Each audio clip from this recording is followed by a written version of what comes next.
जय भोलेनाथ। हर हर महादेव। भगवान भोलेनाथ की कृपा आप सभी पर बनी रहे। भगवान भोलेनाथ की महिमा अनंत है। जो भक्त श्रद्धा से उनकी कथा सुनते हैं, उनके जीवन में सुख समृद्धि आती है। सोमवार व्रत कथा को सुनने से मनोवांछित फल की प्राप्ति होती है और भोलेनाथ जी की कृपा प्राप्त होती है। अतः आप सभी इस कथा को पूर्ण श्रद्धा के साथ सुनें और भगवान भोलेनाथ जी की कृपा प्राप्त करें। किसी नगर में एक धनी व्यापारी रहता था। दूर दूर तक उसका व्यापार फैला हुआ था। नगर के सभी लोग उस व्यापारी का सम्मान करते थे। इतना सब कुछ संपन्न होने के बाद भी वह व्यापारी बहुत दुखी था, क्योंकि उसका कोई पुत्र नहीं था, जिस कारण अपने मृत्यु के पश्चात व्यापार के उत्तराधिकारी की चिंता उसे हमेशा सताती रहती थी। पुत्र प्राप्ति की इच्छा से व्यापारी प्रत्येक सोमवार को भगवान शिव जी का व्रत करता था और पूजा किया करता था और शाम के समय शिव मंदिर में जाकर भगवान शिव जी के सामने घी का दीपक जलाया करता था। उसकी भक्ति देखकर माँ पार्वती प्रसन्न हो गईं और भगवान शिव जी से उस व्यापारी की मनोकामना पूर्ण करने का निवेदन करने लगी। भगवान शिव जी बोले, इस संसार में सबको उसके कर्म के अनुसार फल की प्राप्ति होती है। जो प्राणी जैसा कर्म करते हैं, उन्हें वैसा ही फल प्राप्त होता है।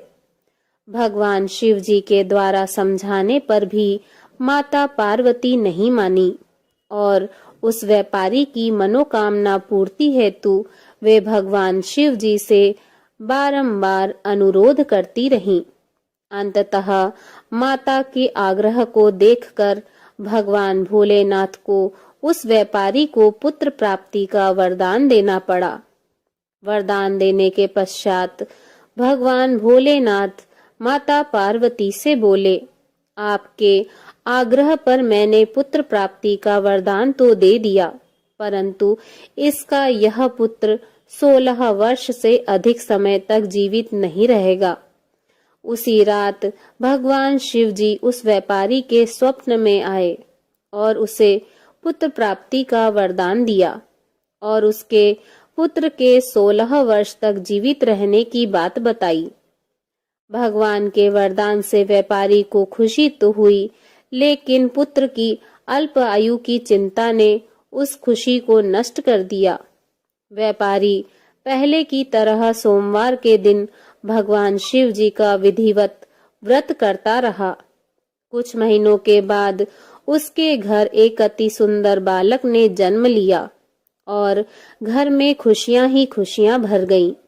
बहुत धूमधाम से पुत्र जन्म का समारोह मनाया गया, परंतु व्यापारी को पुत्र जन्म की अधिक खुशी नहीं हुई, क्योंकि उसे पुत्र की अल्प आयु के रहस्य का पता था। जब पुत्र 12 वर्ष का हुआ तो व्यापारी ने उसे उसके मामा के साथ पढ़ने के लिए काशी भेज दिया। लड़का अपने मामा के साथ शिक्षा प्राप्ति हेतु चल दिया। रास्ते में जहाँ भी मामा भांजे विश्राम हेतु रुकते, वहीं यज्ञ करते और ब्राह्मणों को भोजन कराते। लंबी यात्रा के बाद मामा भांजे एक नगर में पहुंचे। उस दिन नगर के राजा की कन्या का विवाह था, जिस कारण पूरे नगर को सजाया गया था। निश्चित समय पर बारात आ गई, लेकिन वर का पिता अपने बेटे के एक आंख से काने होने के कारण बहुत चिंतित था।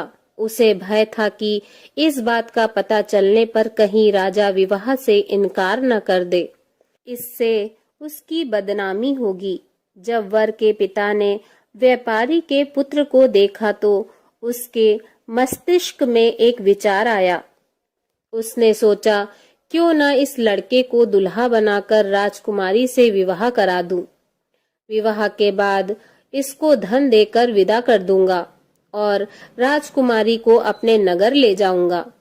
वर के पिता ने लड़के के मामा से इस संबंध में बात की। मामा ने धन मिलने के लालच में वर के पिता की बात स्वीकार कर ली। लड़के को दूल्हे का वस्त्र पहनाकर राजकुमारी से विवाह करा दिया। राजा ने बहुत सारा धन देकर राजकुमारी को विदा किया। शादी के बाद लड़का जब राजकुमारी के साथ लौट रहा था तो वह सच नहीं छिपा सका और उसने राजकुमारी की ओढ़नी पर लिख दिया, राजकुमारी, तुम्हारा विवाह मेरे साथ हुआ था।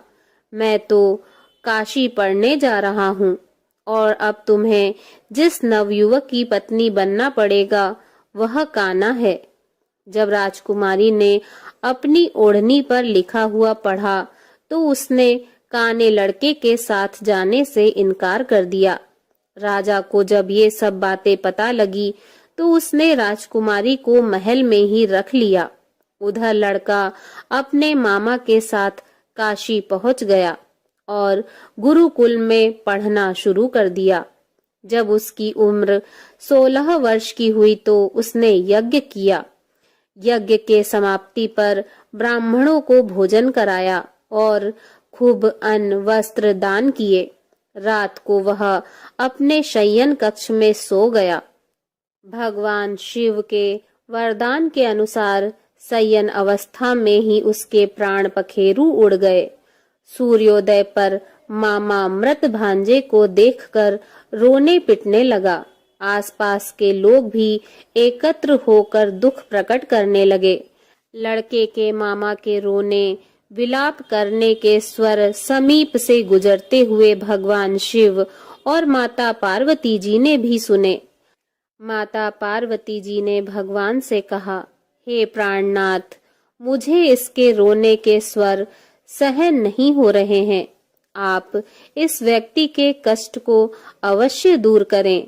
भगवान शिव जी ने माता पार्वती के साथ अदृश्य रूप से समीप जाकर देखा तो भोलेनाथ माता पार्वती से बोले, यह तो उसी व्यापारी का पुत्र है जिसे मैंने 16 वर्ष की आयु का वरदान दिया था। इसकी आयु पूरी हो गई है। माता पार्वती ने फिर भगवान शिव जी से निवेदन कर उस बालक को जीवन देने का आग्रह किया। माता पार्वती के आग्रह पर भगवान शिव जी ने उस लड़के को जीवित होने का वरदान दिया और कुछ ही पल में वह जीवित होकर उठ बैठा। शिक्षा समाप्त करके लड़का मामा के साथ अपने नगर की ओर चल दिया। दोनों चलते हुए उसी नगर में पहुंचे जहां उसका विवाह हुआ था। उस नगर में भी यज्ञ का आयोजन किया। समीप से गुजरते हुए नगर के राजा ने यज्ञ का आयोजन देखा और उसने तुरंत ही लड़के और उसके मामा को पहचान लिया।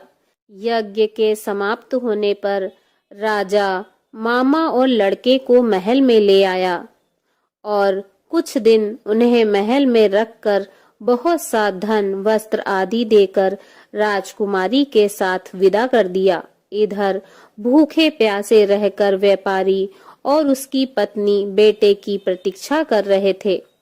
उन्होंने प्रतिज्ञा कर रखी थी कि यदि उन्हें अपने बेटे की मृत्यु का समाचार मिला तो दोनों अपने प्राण त्याग देंगे। परंतु जैसे ही उसने बेटे के जीवित वापस लौटने का समाचार सुना तो वह बहुत प्रसन्न हुआ। वह अपनी पत्नी और मित्रों के साथ नगर के द्वार पर पहुंचा। अपने बेटे के विवाह का समाचार सुनकर पुत्र वधू राजकुमारी को देखकर उसकी खुशी का ठिकाना न रहा। उसी रात भगवान शिव जी ने व्यापारी के स्वप्न में आकर कहा, हे श्रेष्ठी, मैंने तेरे सोमवार के व्रत करने और व्रत कथा सुनने से प्रसन्न होकर तेरे पुत्र को लंबी आयु प्रदान की है। पुत्र की लंबी आयु जानकर व्यापारी बहुत प्रसन्न हुआ। शिव भक्त होने तथा सोमवार व्रत करने से व्यापारी की सभी मनोकामनाएं पूर्ण हुई। इसी प्रकार जो भक्त सोमवार का विधिवत व्रत करते हैं और व्रत कथा सुनते हैं, उनकी सभी इच्छाएं पूरी होती हैं। प्रेम से बोलिए जय भोलेनाथ। ओम नमः पार्वती पते हर हर महादेव। ओम जय शिव ओमकारा, प्रभु हर शिव ओमकारा, ब्रह्मा विष्णु सदा शिव, ब्रह्मा विष्णु सदा शिव, अर्धांगी धारा। ओम जय शिव ओमकारा, एकानन चतुरानन पंचानन राजे, स्वामी पंचानन राजे, हंसासन गरुणासन, हंसासन गरुणासन, वृषवाहन साजे। ओम जय शिव ओमकारा, दो भुज चार चतुर्भुज, 10 भुज अति सोहे, स्वामी 10 भुज अति सोहे, त्रिगुण रूप निरखते, त्रिगुण रूप निरखते, त्रिभुवन जन मोहे। ओम जय शिव ओमकारा, अक्षमाला वनमाला, मुंडमाला धारी, स्वामी मुंडमाला धारी, चंदन मृग मद सोहे, चंदन मृग मद सोहे, भोले शशिधारी। ओम जय शिव ओमकारा, श्वेतांबर पीतांबर, बागांबर अंगे, स्वामी बाघांबर अंगे, सनकादिक गरुणादिक भूतादिक संगे। ओम जय शिव ओमकारा, कर के मध्य कमंडल, चक्र त्रिशूल धरता, स्वामी चक्र त्रिशूल धरता, सुखकारी दुखहारी, सुखकारी दुखहारी, जग पालनकारी। ओम जय शिव ओमकारा, ब्रह्मा विष्णु सदा शिव, जानते अविवेका, स्वामी जानते अविवेका, प्रणवाक्षर में शोभित, प्रणवाक्षर में शोभित, ये तीनों एका। ओम जय शिव ओमकारा, त्रिगुण स्वामी जी की आरती जो कोई नर गाए, स्वामी प्रेम सहित गाए, कहत शिवानंद स्वामी, कहत शिवानंद स्वामी, सुख संपत्ति पाए।